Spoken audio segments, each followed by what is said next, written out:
गोकुलनन्दन गोविन्द गोविन्द हरि गोविन्द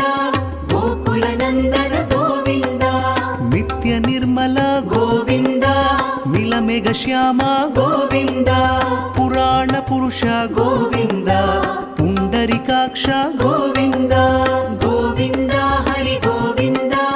गोकुलनन्दन गोविन्द गोविन्द हरि गोविन्द गोकुलनन्दन गोविन्द नन्दनन्दन गोविन्द नवनीत चोर गोविन्द पशुपालक श्री गोविन्द पाप विमोचन गोविन्द